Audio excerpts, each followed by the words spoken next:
Hey everybody, Dr. Ross here. We are going to finish up this unit and we're going to talk about World War II and the Holocaust.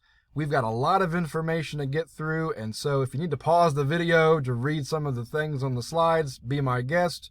We're going to look at anti-Semitism and looking at this document I assigned on the Wannsee conference, and then we'll talk about Auschwitz and looking at this excerpt from Primo Levi, who wrote about his survival in Auschwitz after he got out of there.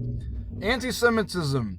So I don't have time to go over the long history of anti-Semitism going back thousands of years, but Jewish people have been persecuted for as long as we've had recorded history.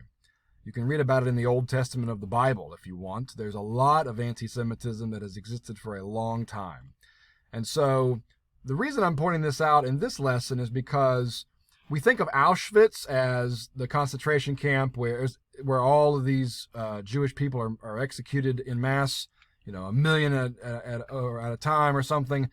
The road to get there was a twisted road. It wasn't a linear path. The Nazis tried lots of different things before they finally arrived at the solution that they found, which was Auschwitz. It's horrific. It's terrible. But the Nazis tried other things, and I want to point that out. We're going to go through these step by step. The Nazis tried to boycott Jewish businesses first. They tried to use legislation to motivate the Jews to leave, and we looked at that last time with the Nuremberg laws.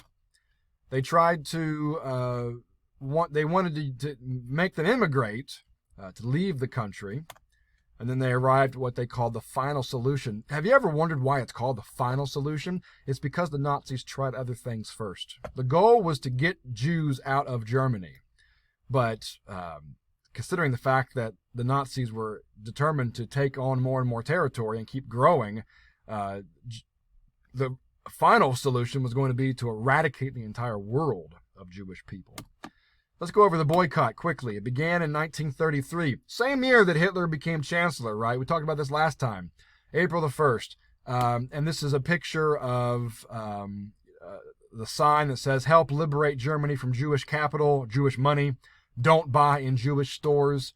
The goal here was to have members of the Nazi Party, the stormtroopers, to stand outside of Jewish businesses like here, and they were going to hold signs and say things like, "Germans, defend yourselves. Don't buy from Jews." And they were going to place the Star of David on Jewish businesses so people would know which businesses were Jewish, don't buy from them, and they were going to be branded with the Star of David. The boycott was a complete disaster. It did not succeed in hurting Jewish businesses at all. It actually ended up hurting the overall German economy. The Nazis announced that the boycott had been a success and that it was no longer needed, but that's not true. The stormtroopers largely did not follow instructions. They didn't arrive on time at 10 a.m. to be in place to stand guard in front of the businesses. And like I said before, it hurt the German economy because keep in mind, these Jewish people, they're German citizens. These are families that have been in Germany for generations, and they're integrated in the community. So by boycotting these so-called Jewish businesses, it's just hurting the German economy. And it raises this question, what actually makes a business Jewish? Is it if it has Jewish owners? Is it a Jewish business if it has borrowed money from banks that have Jews? Like, what exactly makes a business Jewish? So that was something else that was complicated about the boycott attempt, and that didn't work. So the Nazis are going to try something else. They're going to try legislation. We've already looked at this with the Nuremberg laws, so I'm not going to go over that again, but those are defining who exactly is going to be considered Jewish. And then the Nazis move on to immigration, where they wanted people to voluntarily leave. The SS and the Gestapo, they want Jews to leave. And so I wanted to show you some images here. I know there's a lot of numbers here on this chart, this table.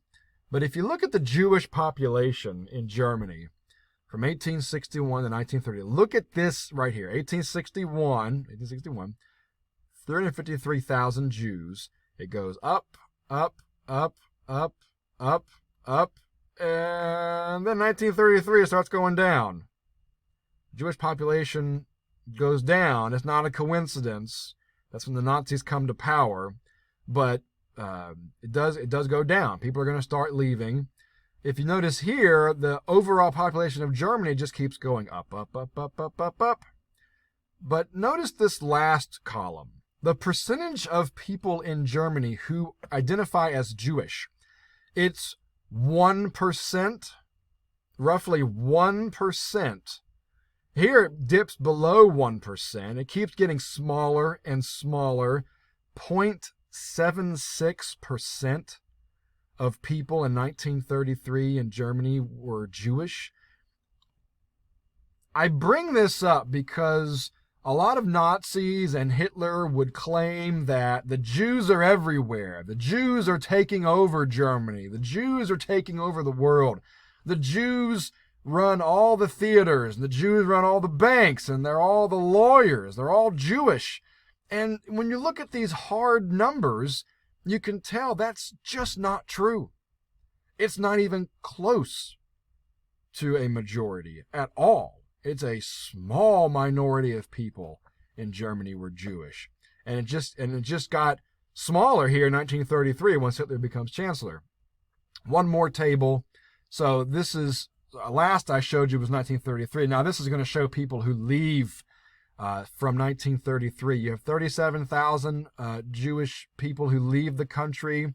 The next year, 23,000. The next year, 21, 25, 23, 20,000. And so by the time you get to 1938, the number of Jews who have left the country since 1933 has been 149,000 people who have voluntarily left, or they feel like they just can't live in Germany anymore. It's not a safe place.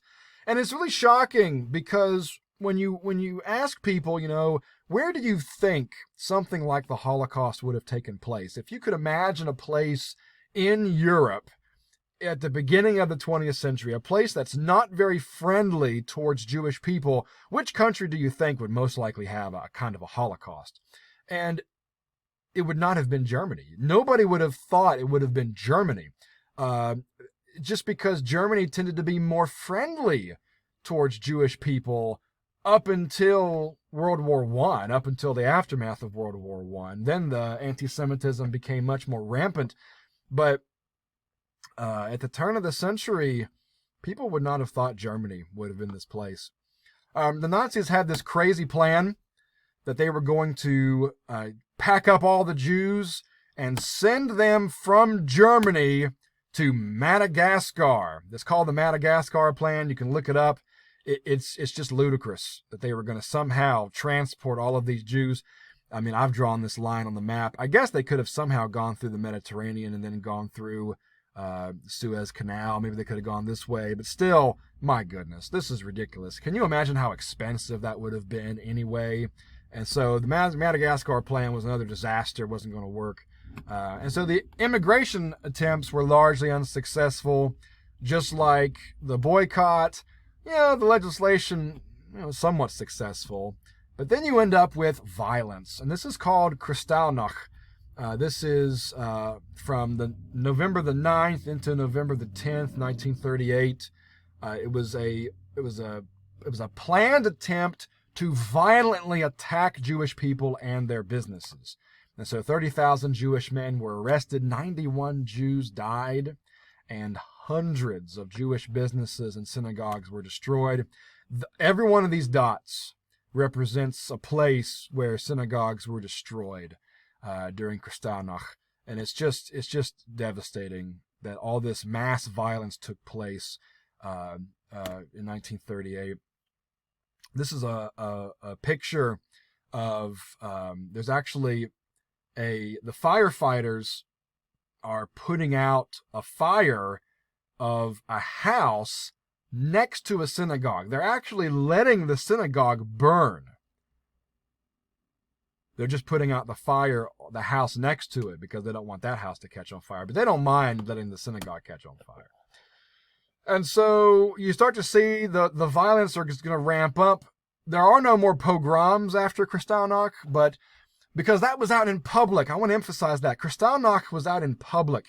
So the Nazis decide, and it was unpopular, so the Nazis decide we need to sort of be more sneaky about this, hide the Jews somewhere where we can exterminate them, and people might not see it. They're still going to know about it, but they might not see it. There's a euthanasia program from January to August 1940, 1941. Euthanasia program, getting rid of some of the people who are mentally handicapped or physically handicapped. And then we have what I wanted you to read, the Wannsee Conference, where the Nazis sit down and finally decide, what are we going to do with the Jews? What are we going to do with them? Okay? And so this is the Wannsee Conference. And you can actually see this is Goering's authorization for, this is from the original German, but a final solution to the Jewish question. You know, we got to get rid of these people. This is Wannsee, where the meeting took place. And these are some images. You can look at the museum online, see the images there. Some of the key figures from the Wannsee Conference include Adolf Eichmann, I've circled there, along with Heydrich, one of the assistants. And so lots of different leaders of the Nazi government, part of the Wannsee Conference. And what was the main purpose of this conference? And why do you think this conference took place when it did? How would you describe the language that they use in the Wannsee Protocol? And how significant do you think the Wannsee Conference was in the development of what becomes the Holocaust? And so we end up seeing, after the Wannsee Conference, these are the deportation routes to get people from places the Germans occupied into the concentration camps. Most infamously is Auschwitz here. There's a really, really good film. It's called Conspiracy. Stars Kenneth Branagh and Stanley Tucci, and it is the Wannsee Conference. It's an amazing film. If you get a chance to watch it, it used to be available on different streaming services. You might be able to find it now, but it's an amazing film that shows reenactment of the Wannsee Conference. I really encourage you to look at that if you have time. Startling statistics, okay? So by middle of March 1942, roughly 75 to 80% of people who will become Holocaust victims were still alive. 1 year later, 20 to 25% of Holocaust victims are still alive. It's incredible what the Nazis were able to do in the space of 1 year to get rid of all the Jewish people that they were targeting. This is a map of Germany throughout the war. So from 1939 to 41, the Germans expand up into Norway, out west into France, southeast into Yugoslavia, and east into Poland. And you can see that the Germans just start to take over Europe. They take over most of Europe. They go into the Soviet Union. It looks like in 1942, they have really gotten a lot of ground. They control France, they control Italy, they have sympathetic governments in those countries, and they're pushing into the Soviet Union. The Russians are able to push back into 1943. The Allies finally are able to push out of France from the British, go into France, and the Italians, and everybody's pushing into Germany in the middle. And by 1945, Germany is surrounded, and they're going to lose the war. This is the famous gates of Auschwitz, Arbeit macht frei, which means work makes one free. I don't have time to read all these to you, but if you want to pause the video, you can look at all these statistics about awful things that were happening in Auschwitz over the course of the war. And then I wanted you to read excerpts from Primo Levi's book, Survival in Auschwitz. That is the English translation. The original Italian is called If This Is a Man. Primo Levi was Italian. He was a scientist. He was a chemist. He was arrested in 1943. He was sent to Auschwitz in February 1944, and he survived. Unfortunately, he succumbed to suicide in 1987.